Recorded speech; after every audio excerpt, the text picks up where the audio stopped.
Good evening and welcome to the beautiful Woodland Bowl here in Indianapolis, Indiana. 2017 PBA50 Miller Lite Players Championship. Historic Woodland Bowls held every single PBA major in PBA history.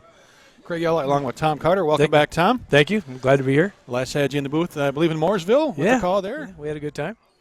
We've got quite a top five here. Well, it's it's a major and it's a Hall of Fame field, and it's going to be quite an interesting show with Parker Bohn being on top. You know, Parker's won here in this building before. He's won the Players Championship here in this building. Looking to be the first PBA 50 Players Championship winner. Let's take a look at our top five here in the Stepladder Finals today. Of course, number one seed, Parker Bohn the third. Hall of Famer Bryan Goebel, the 2 seed, newly inducted in 2008. Newly inducted, yes. Bob Jr. Mr. 300. Had a look that was incredible today. Well, Michael Haugen, the rookie, looking for his first title. And his third TV appearance since he's come out on the PBA 50 tour. 3 for 5. And newcomer Scott Greiner. New guy on the left side. What do we know about Scott Greiner? He's he's new. Let's put it that way. He's a lefty from the Midwest. Great player. He's been a lot of regionals, but this is something major for him because he's never been in this position before. So, but today watching him, his moxie on the lane was unbelievable. He kept the focus, he played the lanes, and he never gave up. So I'm looking to see something out of Scott. You know, he felt really good day one. He had a nice Facebook post about how good he felt, his best qualifying round so far. He's parlayed that in a couple more solid days. Kind of fell out of that top five for a little bit, but a good solid last couple games. Jumped back in with a win over local guy, Mr. Clark there. Yeah, beat Danny Clark in the position round to get seeded into the top five. So I think we're going to have a pretty good show. So we got the Hall of Famers, and we had a whole Hall of Fame crew here this week. It was a pretty interesting tournament. It was a little tough in the beginning. The approaches were a little sticky, and the scores were a little questionable. Then once the things mellowed out, man, the guys just lit them up. Yeah, we saw a lot of changes in the building with the humidity, and the approaches would get slick, they would get sticky, and the guys that really managed that maybe didn't slide a lot are the ones that had a little more success. I mean, Michael Haugen especially, he doesn't slide at all. No, he wears a rubber sole on his slide foot, so that's not an issue. But, Pete Weber had to withdraw after making the top 16 because he had stuck a couple times and his hip was really hurting. And Walter Ray went in for him, which is not a bad sub to have. Yeah, that's not a bad guy to come in. Walter made an early charge, come up a little short. Honestly, he was a few too many pins back to make a big run unless he started really strong, but still a top 16 finish again in a major for Walter Ray Williams Jr. Final couple minutes of practice here as our players wrap that up. We'll take a look. We've got our 5 players down there and tournament leader Parker Bohn. 41-foot pattern here, 23 mils. What can we expect today? Lane play? Well, it's basically like 2.7 to 1, the ratio. And the guys are going to start out. They're going to try to keep the speed up. And that was the thing that I noticed in qualifying. And, Scott bowled right next to me, Greiner. It was amazing. Really firm, Parker being very firm. The guys that could stay out and keep the ball on line longer did a fantastic job. The shot kind of turned a little wet dry. You had to move in, and that was the real tricky part for some people that got a lot of pins on one squad, and because this was a 16 games of qualifying, but there was a no re-oil. So some of the guys got their pins on the fresh, and some of them got them on the burn. And for some of the guys that didn't like the burn, like I said, it turned in a little wet dry. It was a little tough for them because if you couldn't get the ball to turn the corner, the oil got carried down lane. It was a little tough. But, what do you expect? It's a major. And we've got some great players. We just saw a shot of Parker striking, which he did a lot. He had one of the 4 300s this week. Pat Shipley had one. Bolgergen had the first one in PBA Players Championship history. And Bryan Goebel had one today. He shot 844 in the middle of the opening round match, plus the bonus pins.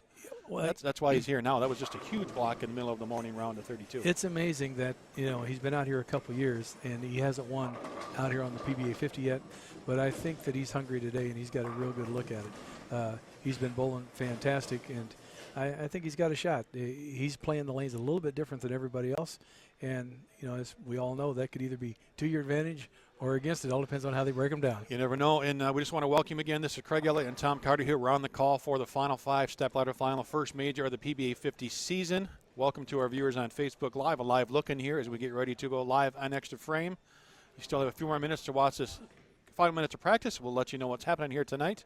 But if you'd like to watch Stepladder Final, you still got time to go out there, xtraframe.tv, get your 3-day pass, your monthly pass, or just buy it for the year. And this Buy is it what for the the players year. are bowling for today. Look at this Miller Lite trophy. Yeah, that thing is that's nice or awesome. what?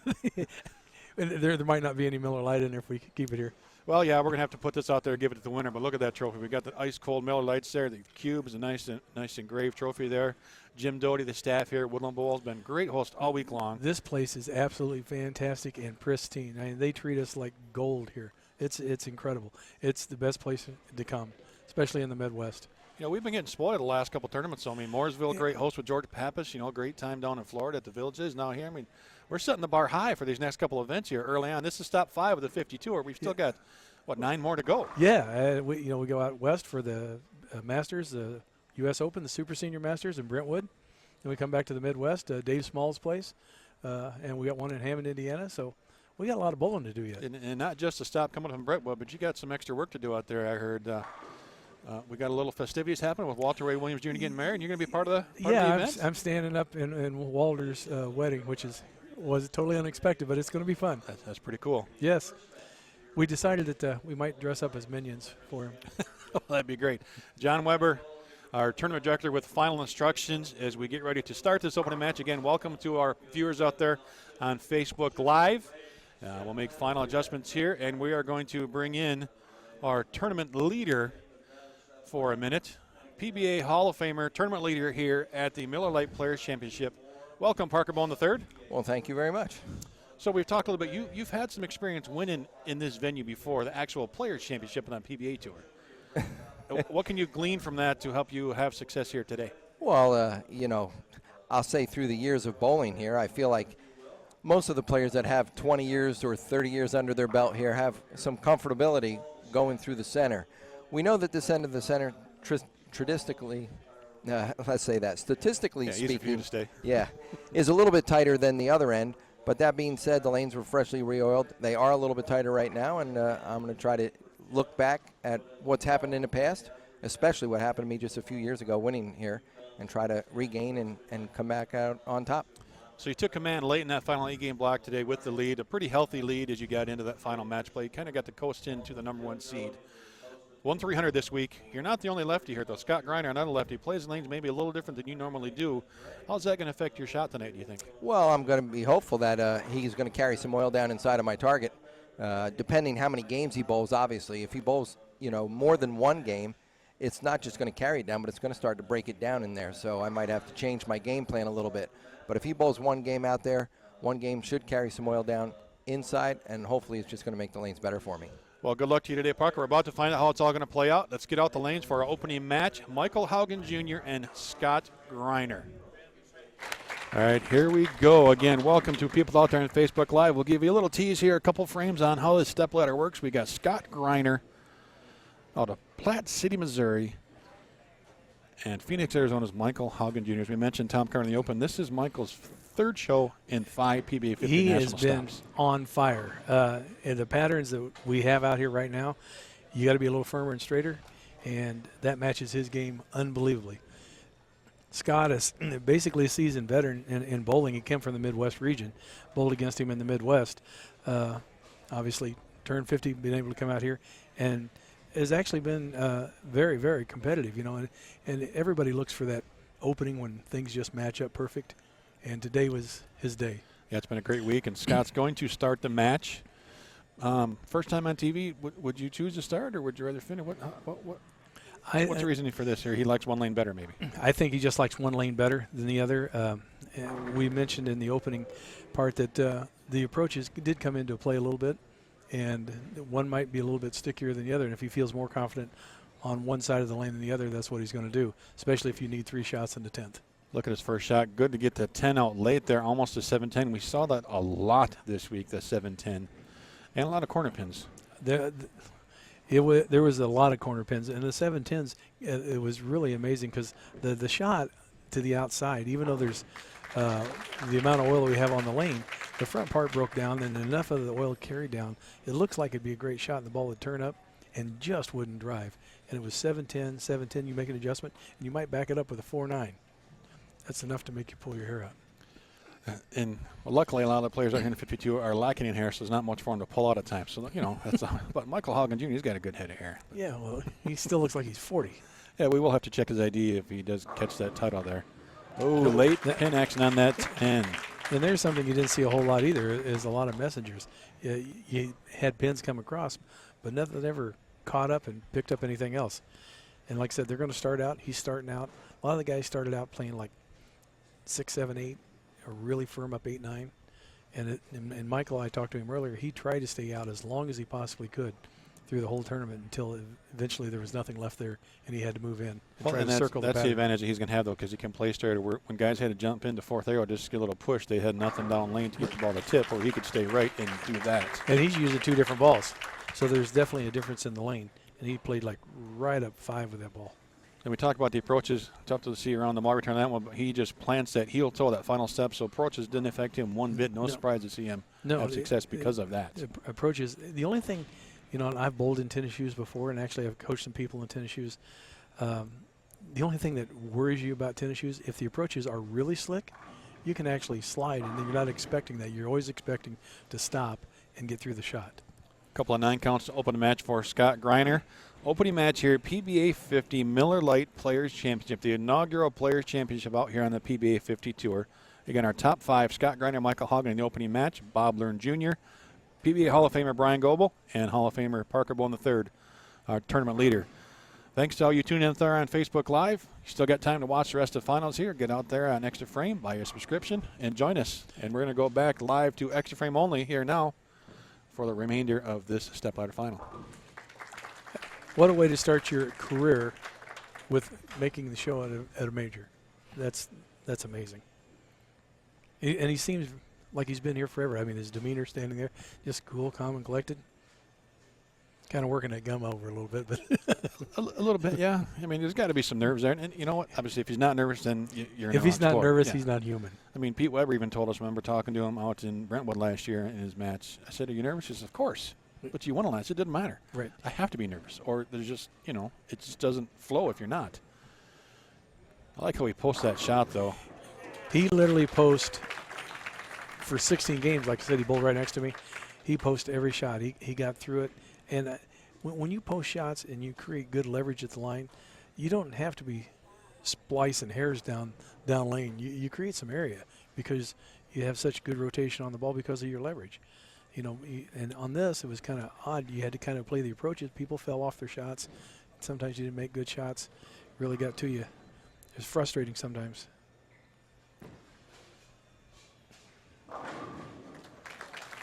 I'll tell you what, if Michael can stay in that part of the lane, he's going to be tough to beat. Well, he's right where he likes to be. He likes playing, obviously, right? He's got great speed. And he throws 16-pound equipment, which is a kind of, there's only a few of them out here that do that, Norm Duke being one of them. And he's right up the back of the ball. So why is he throwing 16 when the majority of the field does not? He's still strong, I guess. Or he believes that you're going to carry more corners. You think there's an advantage to that? I mean, you hear people say that, but is there really proof to back that up, or just more a mental thing? He's comfortable. I'm going to go with that's tough.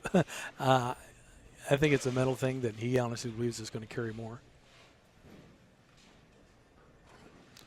Because I'll tell you, we know that Missy Parkin throws 16-pound equipment. I actually met a 12-year-old girl at Junior Gold last year, 12 years old, throwing 16-pound equipment. Yeah. So some people still like it. Yeah. But majority is 15, obviously. The majority is 15 because the ball's going to wiggle when it goes through the pocket. It hits the 1, 3, 5, 9. Sometimes, and if your speed happens to be a little bit slower and you get the ball to change direction, it doesn't deflect like it should, and it can drive just too much. So that was the benefit of dropping weight. So you get that ball to wiggle going through the pocket, spread those pins out a little bit more. And you get somebody that's old and crippled like me throws 14.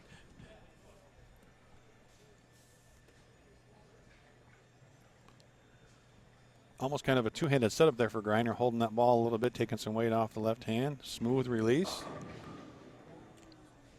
Little inside target. Yeah, that ball just jumped up. And it's kind of funny. I had seen him throw this ball the whole tournament. He had a different ball he was throwing. Obviously, on the TV pair, things are a little bit different. Nerves could be in there, too, a little bit. You tend to want to place it when you want to score.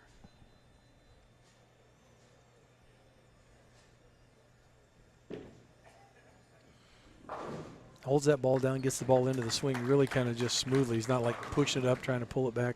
He just swings it back. And we always talked about the freer your swing can be,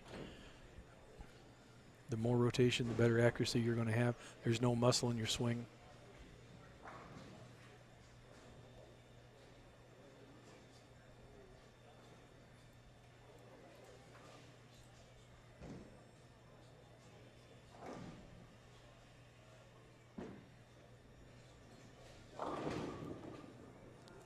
Looked a little tentative after that last shot. Yeah, it looks like he's getting it farther to the left down lane than he was the whole week. And there could be a hang spot, and I don't know how much he crossed behind other lefties. But, you know, Parker's come over here and warmed up too, and they're playing the lanes totally different. So during warm-up, Oil could have got pushed one way or the other. And right now he's definitely got a spot down lane that he doesn't like.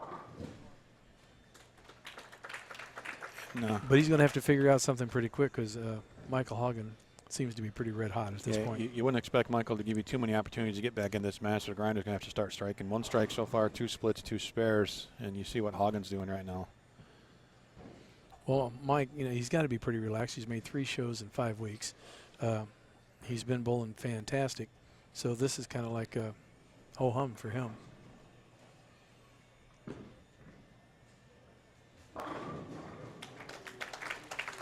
A little high there. It looked like he was a little bit softer with the speed.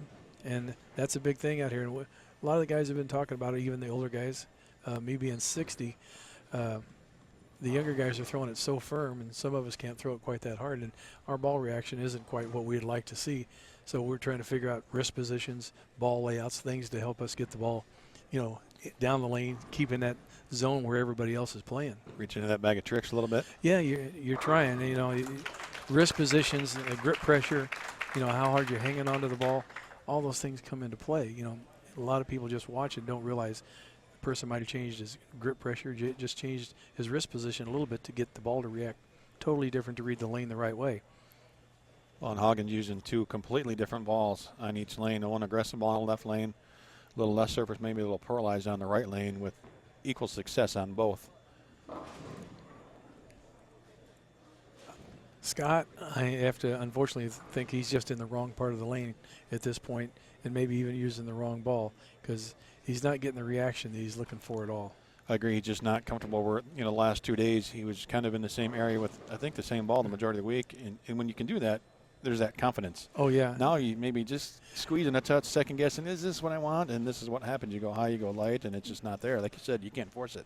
Right. After watching him 16 games in qualifying and just how he just pounded him to death, he just looks a little hesitant about what he's doing right now. He's not as confident with what the ball's going to do.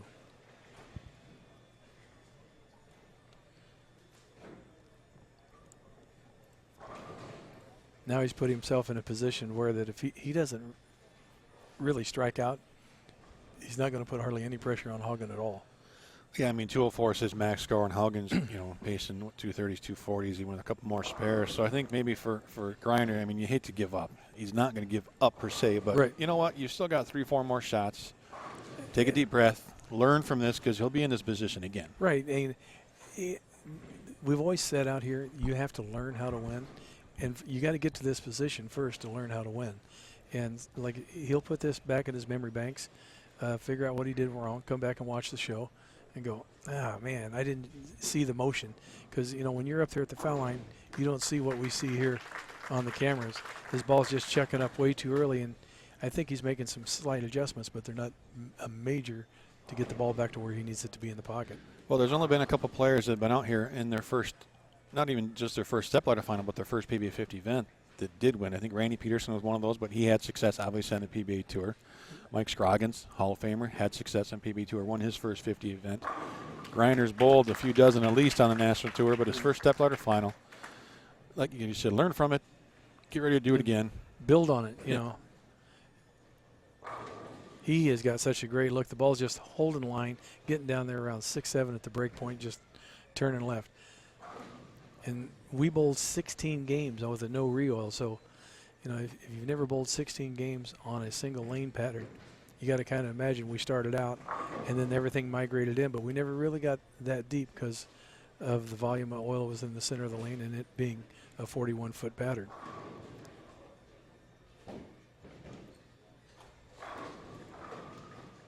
I know people back at home always complain that they can't get their league shot to hold up for 3 games, and we bowled on it for 16 games. But that's what you learn to do. Out here, you learn to move with the lanes and watch ball motion. And obviously, you got the greatest players in the world to learn from if you're paying attention what they're doing, and try to take some of that information, stick it in the back pocket, and go with it.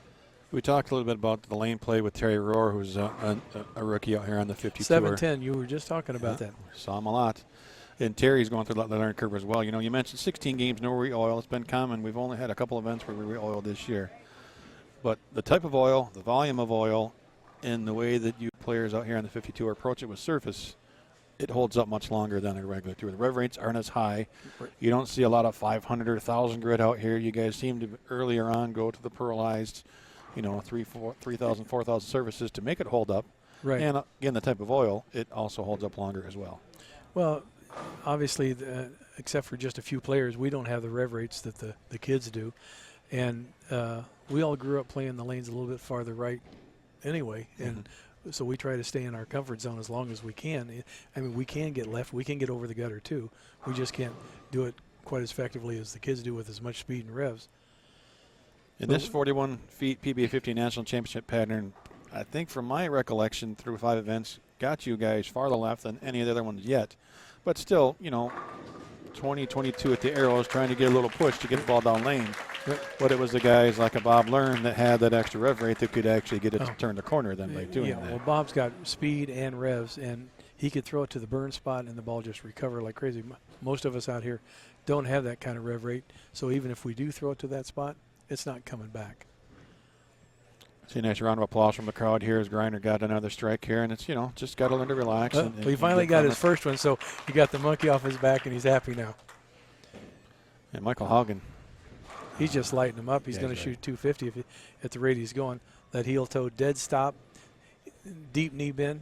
You know, I worry because I just had one knee drained and 2 quarter zone shots, one in each knee, to come out here because New York was brutal on my knees for some reason. And I see him stop with that knee bend.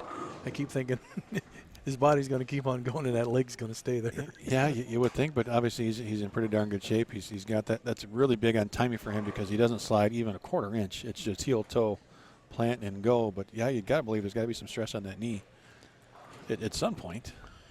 Well, like you said, he's in shape. He's not carrying a whole lot of extra weight. No, his center of gravity's pretty even there. There's nothing holding him down. But Michael Hagen Jr. will win this opening match. We've got Bob Learn Jr. out of Erie, PA. Mr. 300, as we called him in the intro, ready to take him on. What can we expect to see Bob as far as lane play goes? You're going to see Bob stand a little farther left. He's probably going to be, you know, he's attacked it 2 ways this last couple of days. He'll be like 12-13 out to literally 4-3, and he can get the ball back. Or I'd like to think sometimes it's his A game. He'll move right and just have a ton of speed going up, you know, 5, 6, 7, and just let the ball come in. He's so versatile. He can do either whatever he wants to do. And if he really wanted to hook it, he could go from 5th arrow, but that's not going to happen. Well, it's been a couple years since Bob managed to grab a title. It was the last one with the DJ Archer, PBA50, and PBA South Shore doubles up in Hammond. He's had a great year so far. Made the Stepladder finals in the Villages, and he's going after a title here. You know, over the last couple of years, he's always been a great bowler, and don't get me wrong there, but he's cashing. But this year, it seems like he's in the Stepladder finals. He's up there. It's like he's hungry again. You know, it's like he's got a second wind. Maybe because he's got that new job. He's got to take that to the Martin Methodist College when he starts coaching. Right. Show those kids what it's like to win. Yeah, that's right. Bring that winning attitude with them. So opening match, Michael Haugen 238. Scott Greiner is going to be, looks like 159. Hey, best finish for Scott Greiner. Your first show, finished 5th. Again, not the result he wanted, but most of us would just be tickled to death to be on the show, and if we finish, that'd be great. Up next, Bob Learn Jr., Michael Haugen Jr., second match here.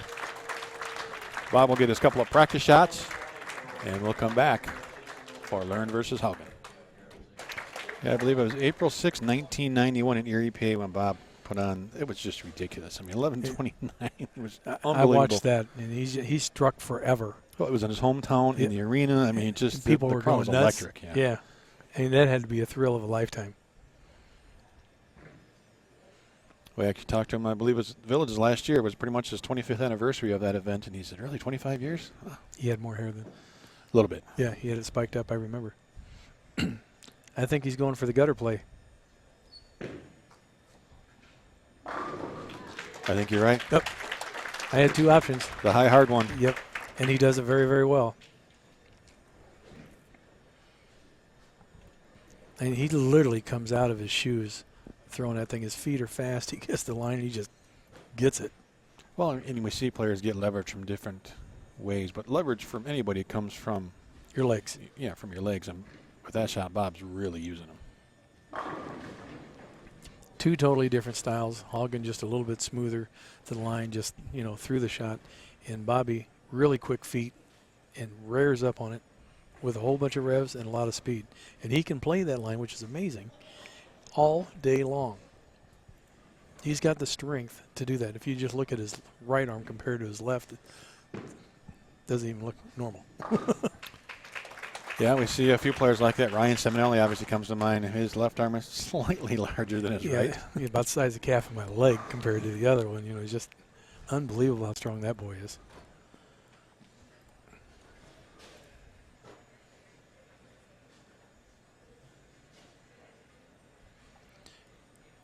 Michael doesn't use any grips. Pretty sharp finger holes.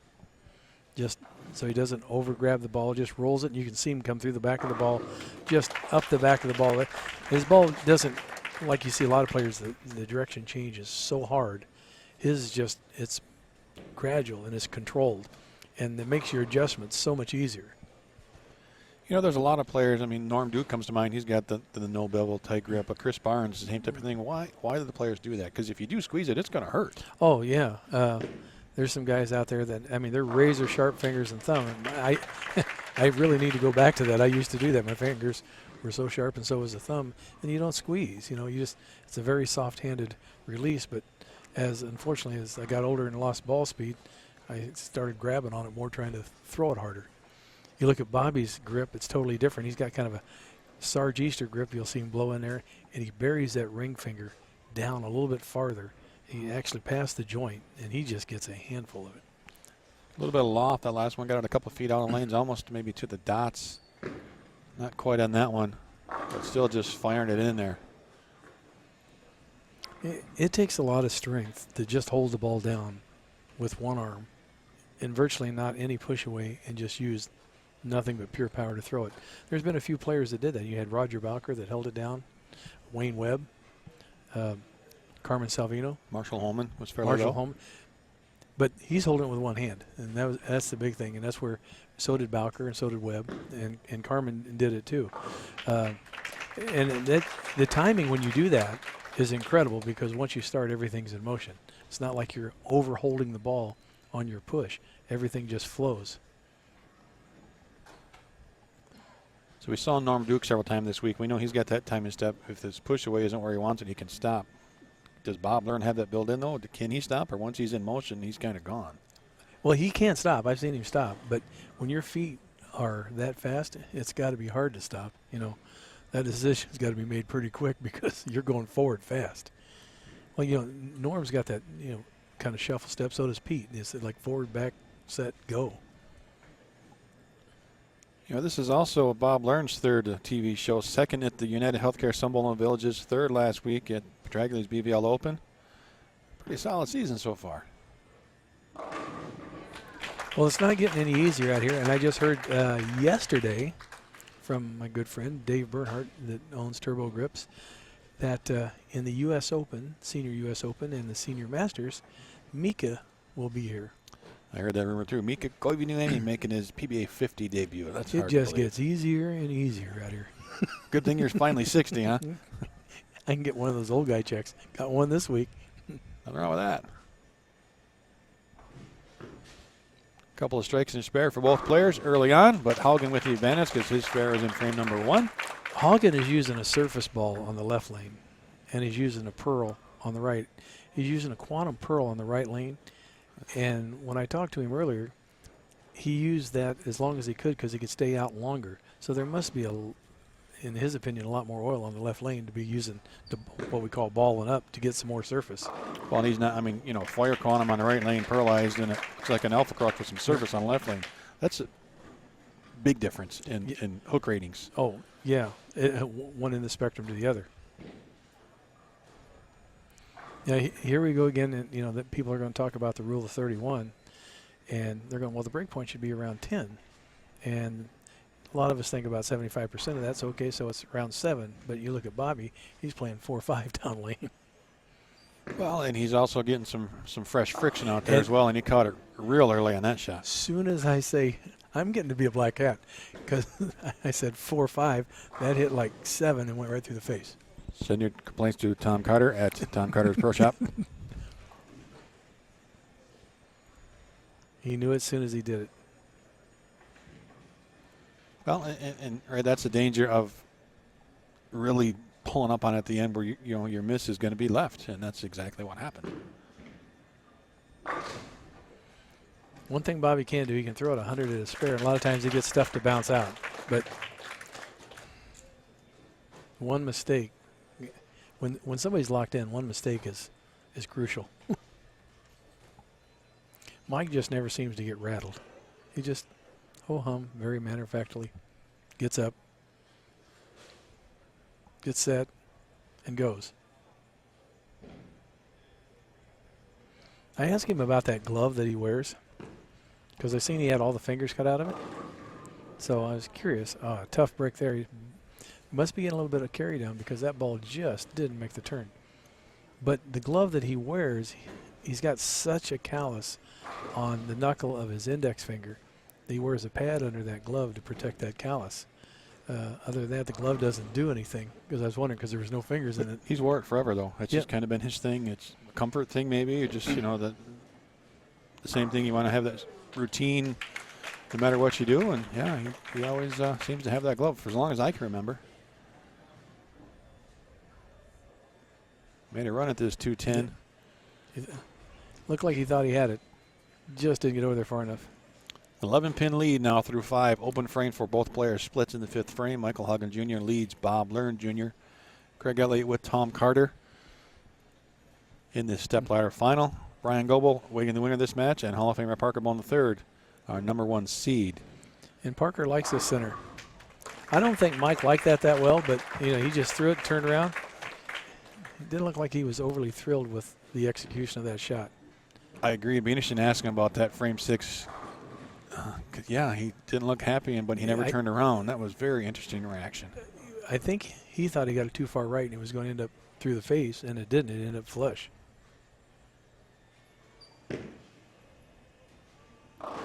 He got that out to like 2-3, if not farther. Overcompensation from that last shot, making sure he got it out. I would say so. A little firmer. You can see he's got some loft on the lane. He's literally throwing it out there. And normally, you know, in today's game, if you watch any of the guys, go to YouTube and pick a player and watch how quick they get the ball into the lane. They want it just rolling more. And I think he's just trying to hold that line so bad because he likes to play there that he's trying to force it. But does that make it a little touchier in the fronts because this is a fresh oil condition? Yeah, it's going to make it touchier in the front because, you know, the oil is put on from basically foul line down the lane, and he's missing that ramp. If you can think of it like a ski slope, you want the ball to land on top of that ramp and go down the lane. And if he's overthrowing that ramp, he's going to get a weird reaction down lane. You know, he could overthrow, and it could skid, obviously, like that, skid too far.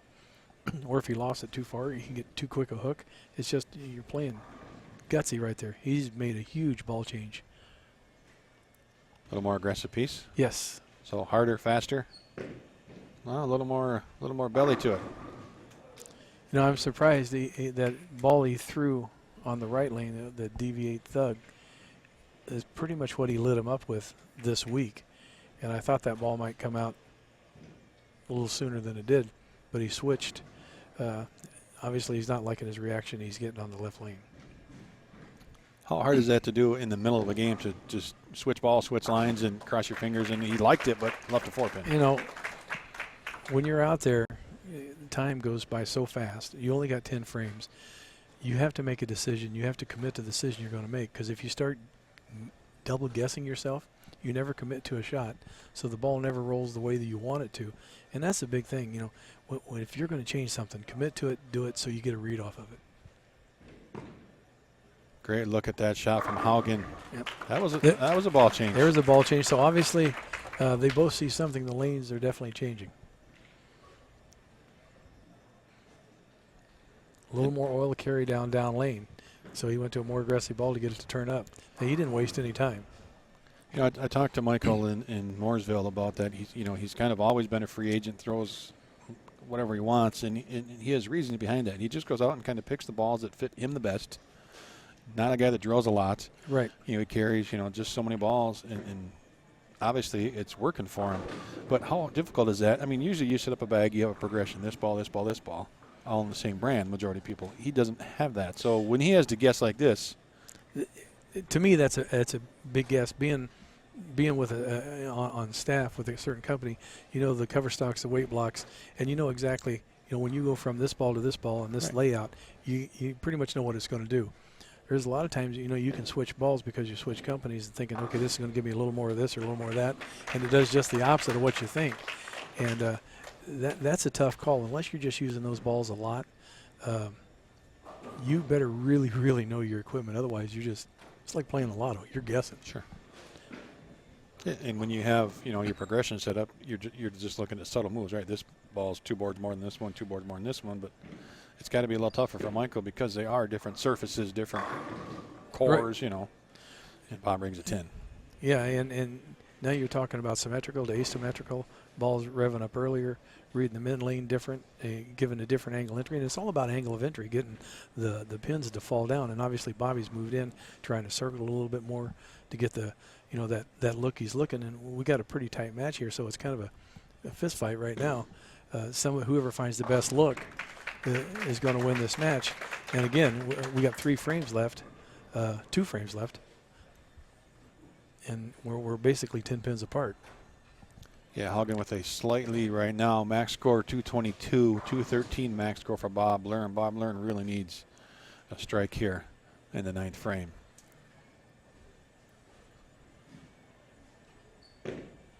Yep. Wow. And he crossed like 7 at the arrows and took that out to 2, and the ball just peeled back, but it's not peeling back hard enough. He really committed to the shot, made the change, liked it. Yeah, he stayed down with it, and he thought it was there, and he can't believe that it didn't strike. And that's the tough thing about this pattern. It's very misleading. I was fortunate enough to get a check, but I really had no what I would call a look. I'm shooting 190s, 2.0s, 190, 210. In the last 2 games, out of the clear blue, I pick a different ball and go 260, 230 to end up with a check. It was just a matter of getting the right surface in your hand, because 70% of ball reaction is ball surface to lane surface. And I think out here, oh, that was a fantastic shot. He's a little more square and more up and at him. He's not trying to loop it to the pocket. And he never will. He can get left, but he likes the down and in. Not much of a direction change. I know all the kids out there like to see the ball go from right to left, but sometimes straighter's greater. Yeah, there's no questioning that. Michael Hagen Jr. strike here will wrap up the match, and we got Bryan Goebel, newly inducted Hall of Famer, waiting for the winner of this one. And he's done it. It's kind of funny. You watch Bob was trying to figure out how to go left and go around him. Mike tried to figure out how to go right, go straighter at him. I've been watching. Bryan Goebel's been down there practicing. He hasn't really looked down here at all to see how the guys are playing the lanes. He's not going to be right. He's not going to be left where Bob is. He's going to try to get right in the middle of that. He's got the 6 practice shots. What should he be doing in his 6 practice shots? Well, I'm sure he's going to go to his A game, which is he's probably going to be playing right around 8-10 down. But if I was him, I would be throwing shots out, and I'd throw one shot in just to see if there's anything there, because he did end up getting around 15. Not that these lanes are going to break down that much, but they always seem to be a little bit different on show day, you know. And there's not a whole lot of shots, and you got to make good quality shots to understand what you're going to do. I honestly think that and his role is totally different than anybody else on the show. So I think he's going to be more like 8-10, and in the position round, he was more like 12-13. So, but we got a little bit fresher pattern now. Well, he shot 300 today, 844, 3-game set, which was just absolutely unbelievable to watch with that 300. And I think he came back with 250 something the game after that. So just a solid block. And now, Bob. Yeah, look at that. He blasts the rack on this one. It's been a while since Bryan Goebel won. 2003 Medford Open, his last national title, 10 wins. But again, we just mentioned inducted in the Hall of Fame this year in Shawnee, Oklahoma. That was a big moment for him. It was really cool. I got to be there as well to watch it live, and it was really neat to see that. And he's out here having another, good year. He's had a couple good finishes last year in 50 events, made a couple shows, but has yet to win a PBA50 event on the national Which tour. is really surprising. I mean, as good as he throws it, and he's always up there, extremely competitive. He is, and hasn't won. I'm sure that kind of grinds on him a little bit, and I think he's going to put on a show for us today. Well, final shot here for Bob Learn. Not the finish he wanted. He's had some good finishes, made 3 shows, just like Michael Haugen. And we're going to little trick shot here. No surprise. The fans loved it anyway. They did, yeah. Kind of expected to see that. We've seen him do that before at the end of matches when he's out there, a little trick shot. So up next, Michael Hagen Jr. looking for his first PBA 50 title against Bryan Goebel, also looking for his first PBA 50 title. Practice shots coming up for Haugen. Join us next for this semifinal match. Chris, I've never seen a bigger shot in my 20 years sitting next to you. This man needs to throw a strike to win the tournament in 3 for $200,000. Here we go.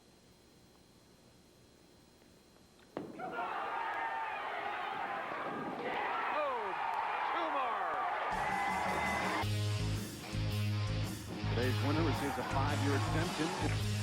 Needs to keep the speed down. Here comes and allow the ball to hook back in, something like that.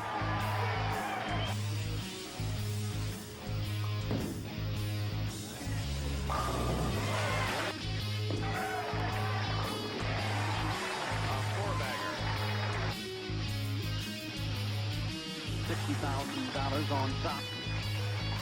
Goebel in the 8th. Up by 3. Up by 13.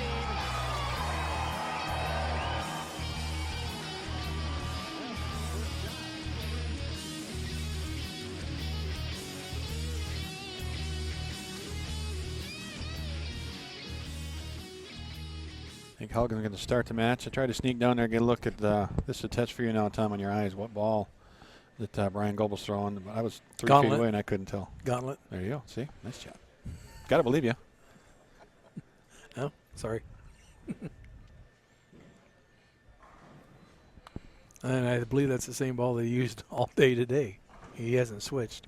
Well, yeah, it was the only one on the rack, so I assumed that's the only one he's going to use, but I just couldn't get a good look. So there it is. Haugen's going to start semifinal match here. PBA 50 Miller Lite Players Championship. That was straight up 5, and if you looked at that at 40 feet went left fast. But same ball in both lanes now. What's going on there? Well, obviously the left lane is broke down from what they thought it was. And this is going to be interesting for Michael because he's going to have to start moving in and going around it a little bit. Yeah, or I'm just can I speak to this on that one? I didn't see that coming. He didn't. He doesn't get practice between games. He must have saw something at the end. Maybe he's on some of Bob's shots or his final shot there to make because we said he was such a big difference in cover stacks from one lane to the other, and now the same ball. And as he walked back, if you could see him mouth, wow, yeah, he wasn't expecting that ball to take off like that. And I think that shot was left of 10, and that's not where he was warming up.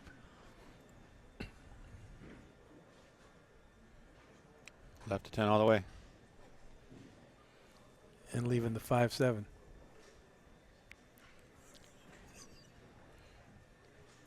Well, the one thing about this spare conversion, throwing the exact same spot you just threw it, and pretty good chance you're going to make it.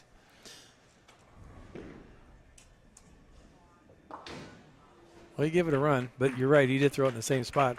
He was warming up, and it looked to me like he was playing. He crossed 15 on that shot to try to pick that up.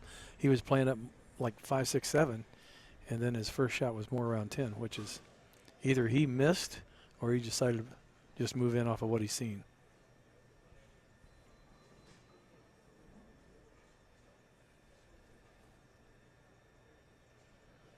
Yeah, that was more 8. But that one didn't get up either. But I think he missed that one at the bottom. It looked like he just didn't get out of it right.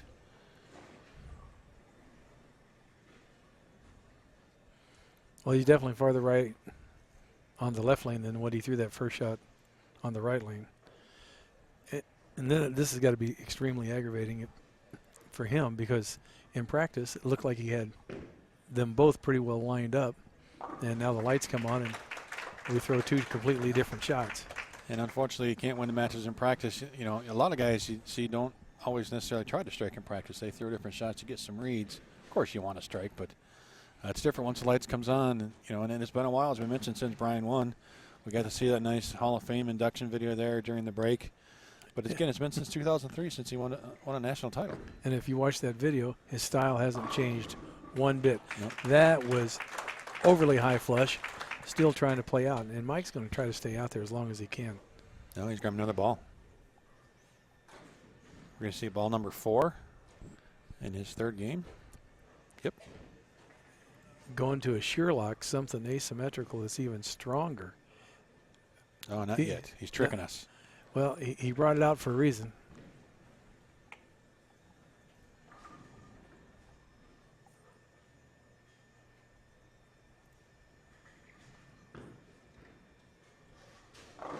You can see he went up 5 on his first shot on that lane. That shot was more like 7, 8, and the ball didn't read.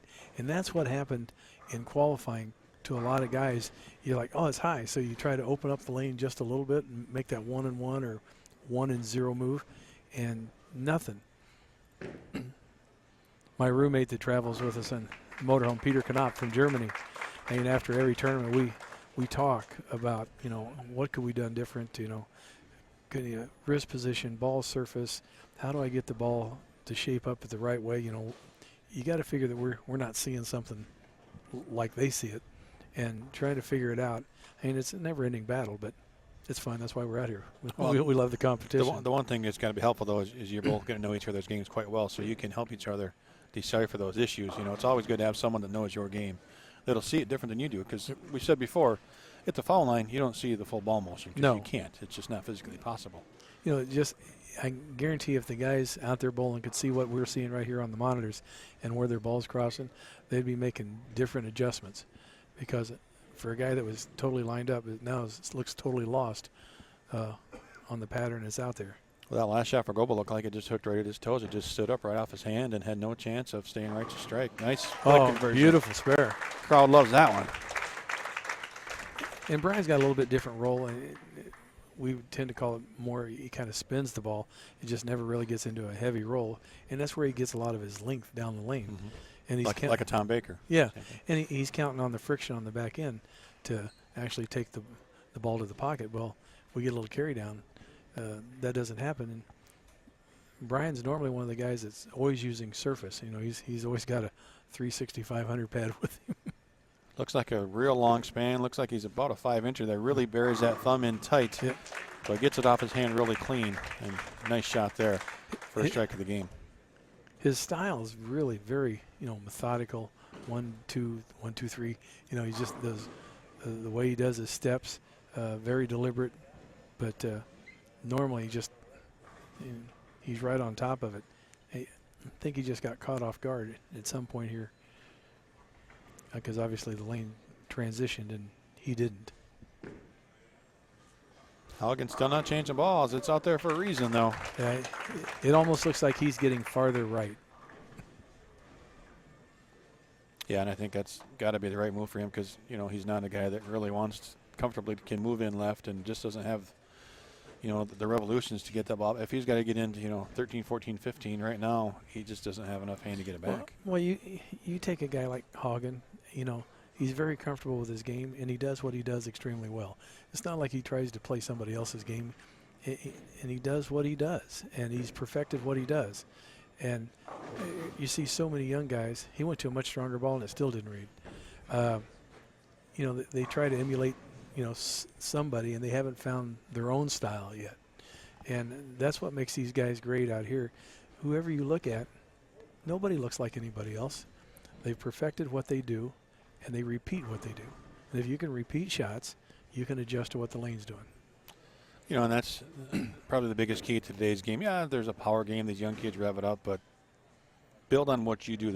Goebel is pretty close to a classic style, really smooth. We don't see that in today's game. No. Do what you do it good, do it better than anybody else, and you're going to have success. Repeat shots no matter what it is. The guy's got the most titles, Walter Ray. Nobody's trying to emulate him, but he does what he does, And I think that's the biggest thing that young players can just take from this is just be yourself. Chance for Bryan Goebel to get right into this match. Now can't kick the 4 out. Haugen gave him an opening with that split in frame 5. Pretty much an even match now. Better not count on the next shot for Goebel. Bryan's playing it pretty tight down lane. He's not getting very far from that marker down lane. He's playing it right around 8-9. He's not giving it up a whole lot, but the matter of carry comes into play. Oh, he almost backed that one up a little bit too much. I think if you asked him at 45 feet if you made that spare conversion, he probably would have said, I don't think so. Yeah, he's one of the players like Norm Duke that can take a strike ball and really, really straighten it out. Voss can do it. Duke does it. He can do it. But most of the guys, Parker, Walter, they all throw spare balls. Where are you at on that? Are you the flying it out, or are you the plastic spare ball guy? I'm the spare ball guy. Yeah. Eliminate any other variables and the ball potentially hooking when it shouldn't? Exactly. It's one other factor. Hopefully you don't have to worry about. You're trying to take the lane out of play. And I have a tendency to get my hand around the ball anyway. And even with plastic, if the lane's dry enough, it's going to hook. And so why even try to fight that? Throw a plastic ball, take the lane out of play, then just go from point A to point B. Like Bryan made that subtle move in, gave a little bit more down lane angle, and nice result. 1-pin match now as Haugen gets up here in frame number 6. Most of the guys that throw their strike shot as a spare, they end up trying to throw it 100 mile an hour to make sure they kill it, And why do that when you don't have to throw it half as hard for the plastic ball? Don't work yourself that hard. Keep it simple. We got a ball game now, folks. We hope you're enjoying this live on Xtra Frame here from Woodland Bowl in Indianapolis, Indiana, the inaugural PBA50 Miller Lite Players Championship. We're seeing some great looks at that trophy down there on lane. That's what these players are going for. The first time this tournament's been contested, first major of the PBA50 season. Got 2 more to come up. The Masters and the U.S. Open out in Vegas.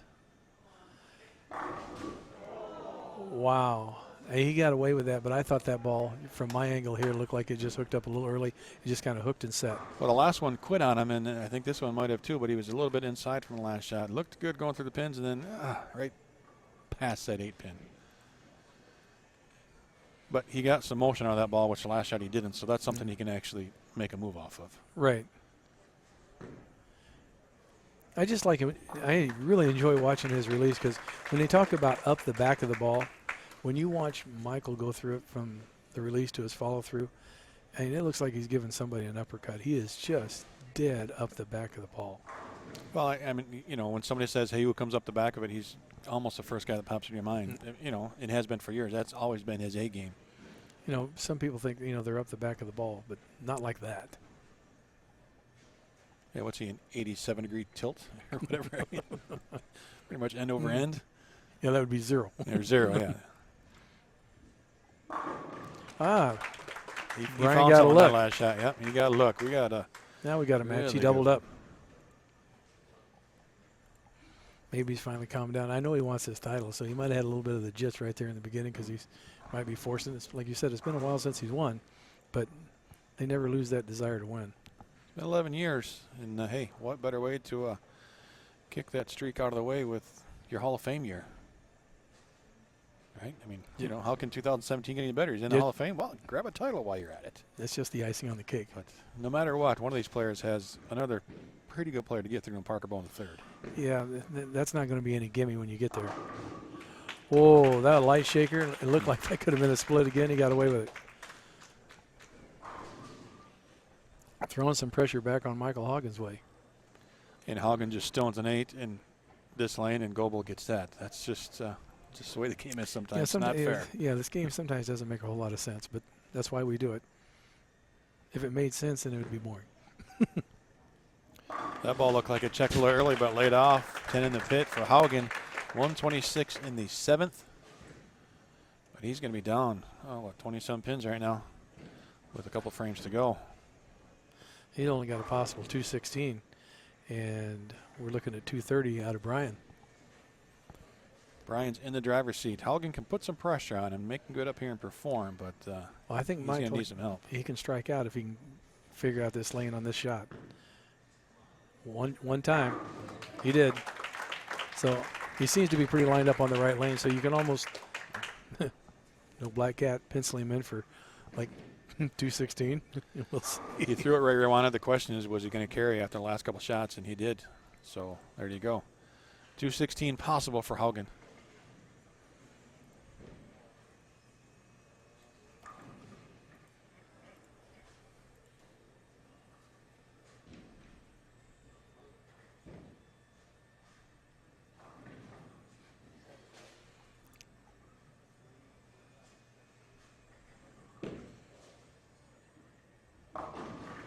It looked like he took a little bit more time on getting set up on that. He really wanted it. And like I said earlier, his approach is so methodical and deliberate, especially those first couple steps. Then he kind of kicks it in gear.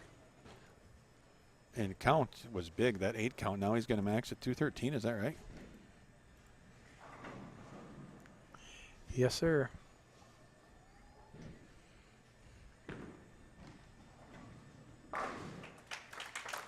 You know, with that ball backing up like that and with the oil in the middle, I hate to say it, but you can almost see that ball taken with a 4-pin straight back off the 7.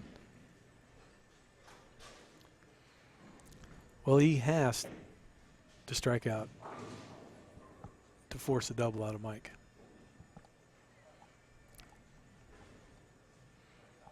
Been very few matches that were easy for any of these players to get through so far on this 2017 PBA50 season. Great matches in every event so far, and it's shown to be the same here in this first major of the year.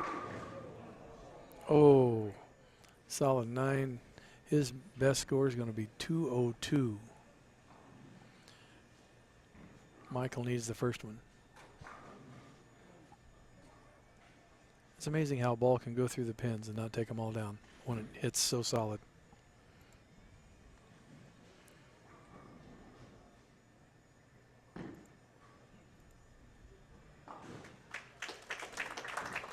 There for a second, I thought that was too far right.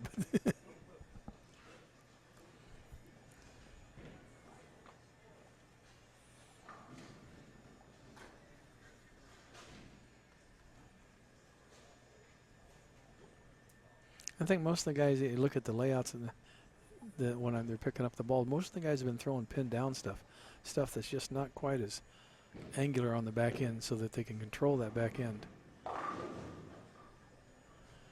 And even 200. Yeah, count irrelevant. Haugen still has to get the first hit here in the 10th. If he doesn't get the first one, it doesn't make a difference. And he's looking for his first championship match here in his 5th event on PBA50 Tour this season, his 3rd Stepladder final. Yet to make that championship match. Strike here in the 10th, and he will advance to Bowl. Hall of Famer Parker Bohn III.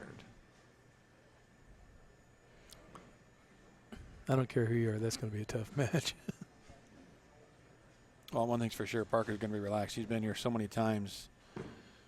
Here it is. We start going over Parker stats. It'll take us a while, and that's a shock that happened. It looked like that was a lot slower than he'd been throwing it. just didn't seem to get through it as well. And it just read the back end strong. Well, it's going to be Hall of Famer versus Hall of Famer in the championship match for a major title. Wow, that was totally unexpected.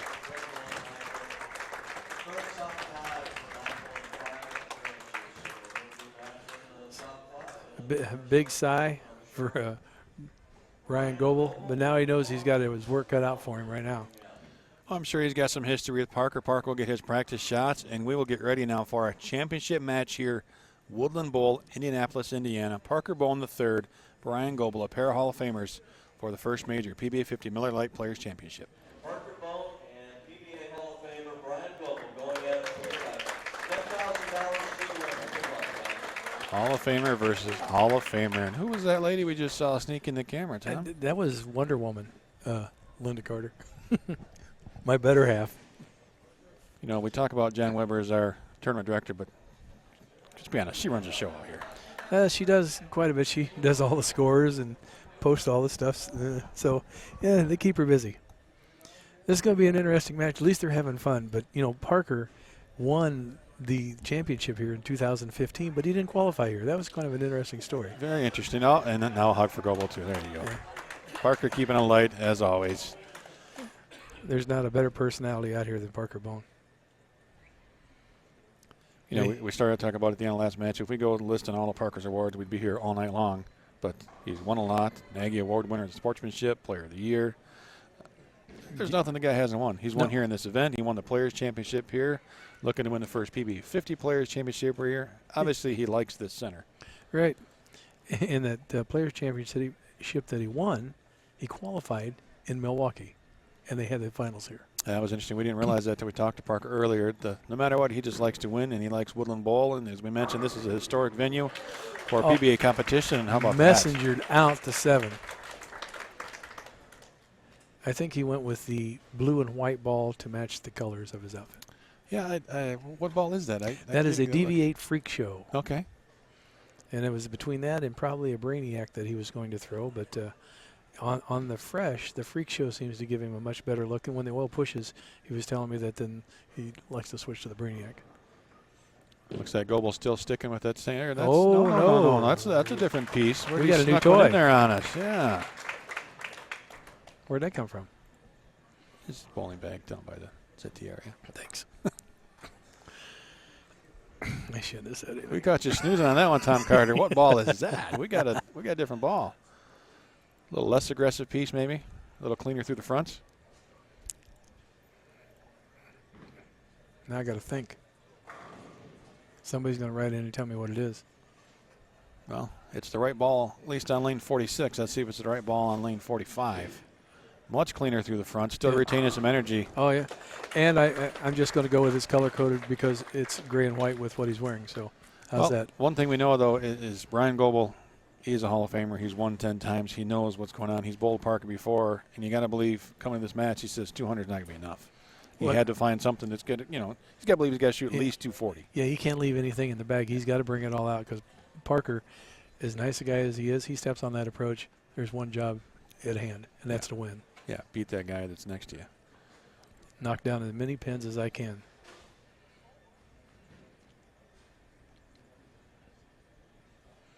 Classic style of Parker Bohn, just real simple 4-step push. Basically the way we all learned.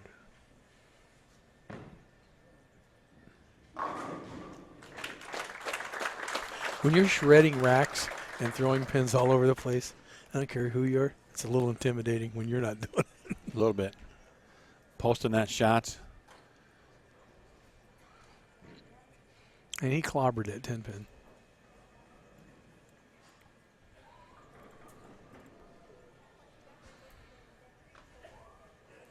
Well, he hasn't had as much play, obviously, on his side. We did have the other lefty, Scott Greiner from Platte City, Missouri, in the first match.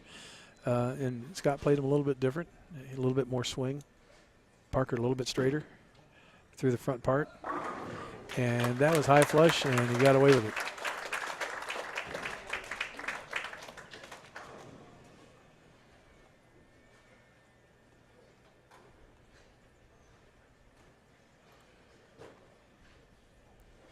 It's just fun to watch him bowl because he executes so well. Some of those trick shots that he does are incredible too. He'll have Johnny Petraglia standing out on the approach, facing the pins, spread his legs apart just for a ball to get through there. Johnny not watching, and Parker will throw. I don't know if you can talk me into doing that. I don't know. Oh, a love tap on the 10, and we have a match. And a little emotion from Goebel there on that one. He wasn't expecting that love tap, but he got it. Telling Parker, hey, I can do it too.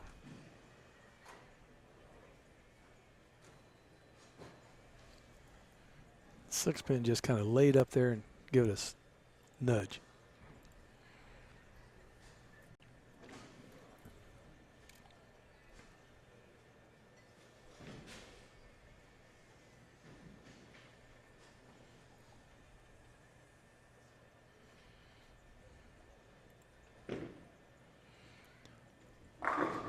Well, he's definitely got a little more area with that ball because he got a little farther right, wasn't sure it was going to make it back, and it came all the way back, tripped out that 10.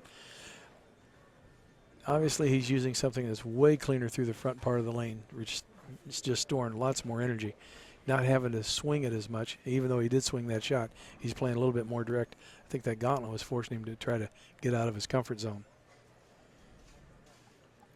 Usually you see him take that deep breath during the approach. That's kind of unusual. Usually that happens before you start.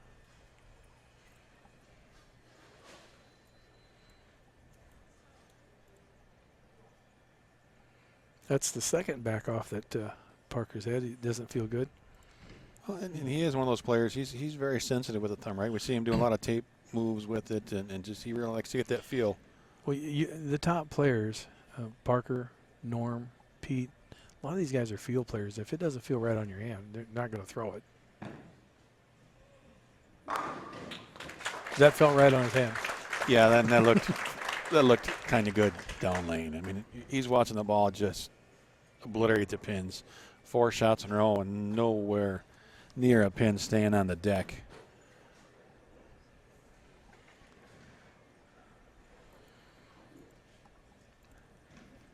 You know, after the last couple matches, I don't think we would expect it to see this highest scoring in championship match, but these players are dialed in right now, and we got us a heck of a final match here.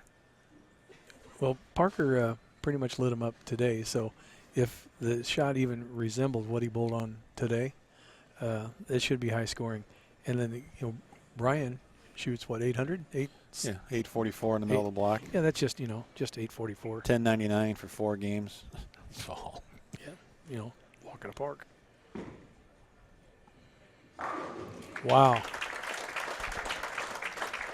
Yeah, that ball down there in the practice lanes before we started the show, we were talking about it, and every block he started with that. It was the freak show, and then had to go away from it when the lanes transitioned. It's just a matter. We're into 5 frames if they transition enough to where he has to switch balls at the end of the game.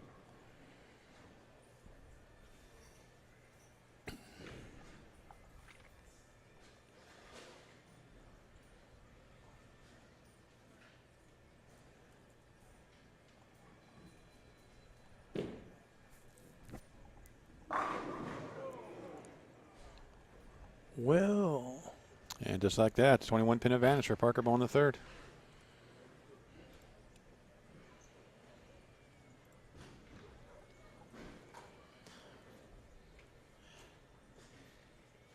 Ten pins are always the tough thing in a match.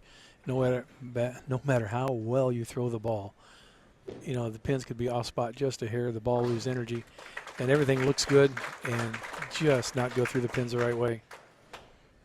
The biggest thing for Bryan is not to read too much into that reaction and thinking something drastically changed, because then you can over-adjust.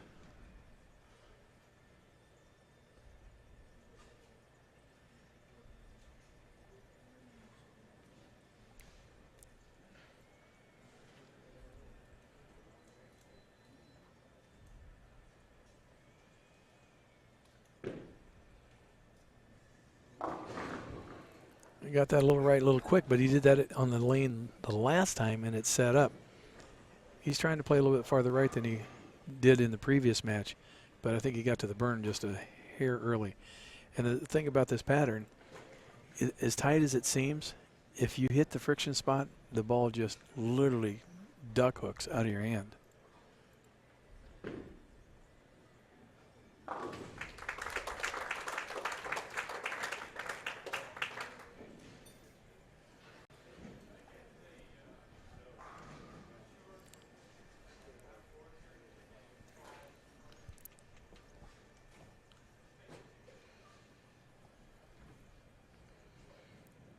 Parker taking his time.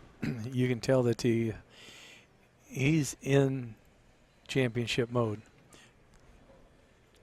to win the same title on the Kids Tour and then win again on the PBA50 Tour. That's pretty impressive. Well, 3 majors on Somebody the 50 thought tour. that was going to be a 7-10. Then they thought it was going to be a 7, and it's a strike. Just a strike. Just another strike. Front 6. Parker Bohn the third. Yeah, 3 majors on the national tour. This is going for his first major here. He's got 4 PBA50 wins in his career, but this is his first major that he's got a real good shot at right now. Front 6 for Parker Bohn the third. 267 still possible for Bryan Goebel. So this is far from over. Oh.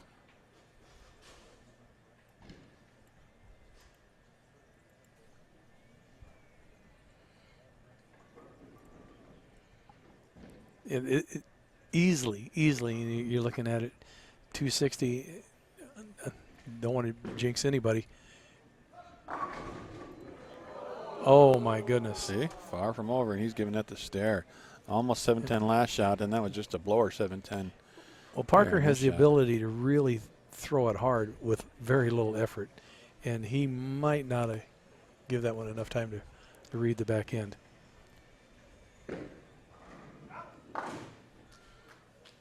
We did have a 710 conversion this week. Brian Leclerc made the 710 and the big 4 here this week. Really? You will see here on Xtra Frame, you get to see that. I'm out there, I didn't see that. I had enough trouble making my own conversions. And now, 266 max score for Parker Bohn, 267 for Bryan Goebel. We have a ball game. We have a ball game. Parker did have his 111th Tom Carter 300 this week in PBA competition. He was obviously looking for 112 there, that 710 to stop that, but the most prolific 300 shooter in PBA history. 111. That's just insane. That means you can repeat shots a lot. Once or twice or 12 times a game over 4 decades. State the obvious. Parker's already won in 4 decades, though, at the age of 53. 80s, 90s, 2000s, 2010s. And, He could be like Johnny. He can win in 6 decades. He's still a force on the PBA Tour, right? He won just a couple Right. years ago, the Cheetah Championship. So he's still in his prime. I wouldn't count him out. No, absolutely He's not. only 53. Youngster. Yeah, pup. Bryan Goebel going after it. Got a crumbler. I like that reaction. He really wants that win. I mean, everybody wants to win, but as we said, it's been a while since Brian's won. You don't expect him to bowl every event here on the 50 Tour. Well, no, but, Brian's 55. If he came out when he was 50, he's been out here roughly 5 years, at least 4. This is his 51st PBA 50 event. And hasn't won. He's probably got a little gravel under the collar. He's wanting to win. A little bit of chafing, yeah. He wants it. But so does Parker Bohn. This is the first major of 2017 for these players. Wow. Just take that 710. They just worry about the left lane. We talked about the carry down with that ball that he's using. If that is exactly what happened, you heard him yell hook. So, like you said, he probably got a little juice through a little hard because he kind of screamed hook. It didn't, and that's what happened. So he knows what he did wrong. Right. Our proprietor, Jim Doty. What a great individual. It is impressive to walk down there to the bar area and all the banners, 30 different banners hanging up from all the winners of the players. It's just, this is a true bowling center. A lot of PBA events here throughout the history of this venue, and 70 lanes, big.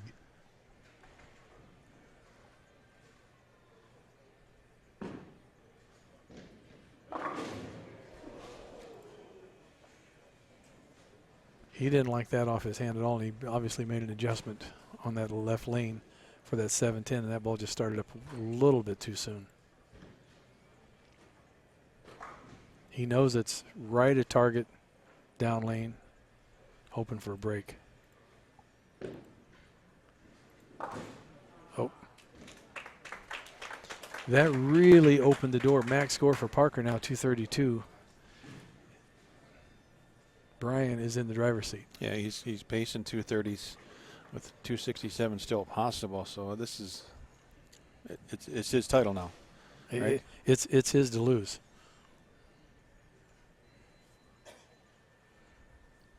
But you would like to be in this position.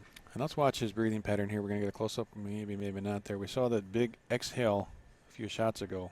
He's holding his breath a little bit there. Yeah, big breath in on that one.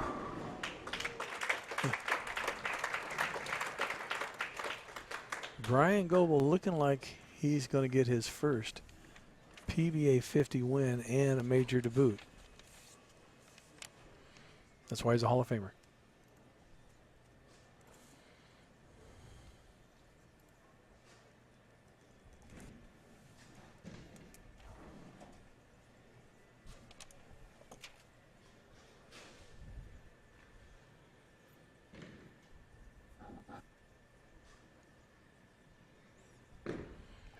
That was way right. He missed the lane, and it came back and struck. And when it's your day, it is your day. Yeah. He didn't like that shot off his hand, and he knew it. That's the winner. There's nothing Parker Bohn can do. 232, his max score. Bryan Goebel's already in the 230s. 51 events into his PBA 50 career. First title, a major. The first ever Miller Lite PBA 50 Players Championship, Bryan Goebel. What a way to win. If you're going to win, let's go right to the top. Let's win a major. Why not? And do it on your Hall of Fame induction year. Now you can take those nice deep breaths, relax. It's over. Congratulations, Bryan Goebel. Well done. Great bowling all day long. Had a big block in the middle of the day. And, he made obviously an excellent ball change in the title match because he didn't have that reaction in the previous game at all. Again, he knew he was going to have to shoot, 230, 240 at least, and he did that. So congratulations, Bryan Goebel. Tom Carter, again, thanks for joining us in the booth. Thanks again for having me. I enjoyed it. And we're going to get ready to watch Parker finish things up and go down and talk to our champion, Bryan Goebel.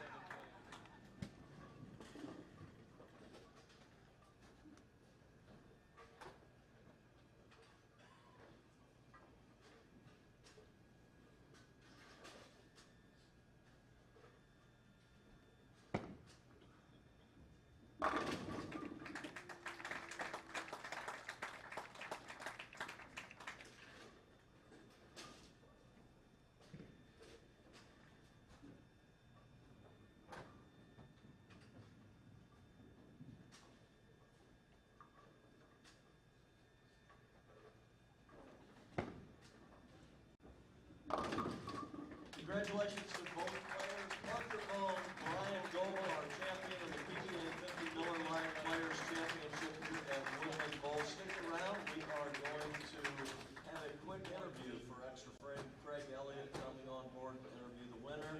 Chuck and trophy presentation as well. Stick around. Wow.